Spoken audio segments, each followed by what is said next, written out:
EVM data नष्ट न करने को निर्वाचन कमिशन को निर्देश देइछन्ति सुप्रीम कोर्ट। एक आवेदनर शुणाणी करी मंगलवार दिन सुप्रीम कोर्ट निर्देश देइछन्ति जे निर्वाचन परे इलेक्ट्रोनिक वोटिंग मेसिन रो तथ्य डिलीट करा जाय परिबो नाही। तबे निर्वाचन परे ईवीएम रो समस्त तथ्य किपरि सुरक्षित रखा जिवो एवं सेथि पई कौन कौन प्रक्रिया रही ए विषय निर्वाचन कमिशन को सुप्रीम कोर्ट पचारिथिले। तेबे कोर्ट को निर्देश क्रमे वर्तमान ईवीएम रु कौनसी तथ्य डिलीट किंबा कौनसी नूतन तथ्य प्रवेश करा जाय परिबो नाही।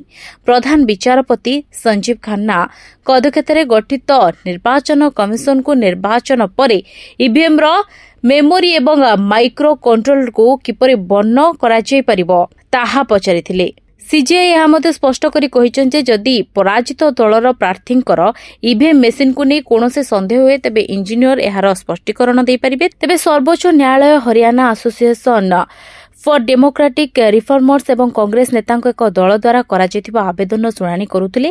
तेबे एथिरे ईवीएम रो बर्न माइक्रो कंट्रोल रो मेमोरी जांच करने को निर्वाचन कमिशन को आवेदन करा जायतिला एवं एहा सहित एथिरे कोनोसी हेरफेर होईछि कि नाही ताहा मध्य जांच करने को कहा जायतिला। तेबे एई मामलार परवर्ती शुणाणी मार्च 3 रे हेबो।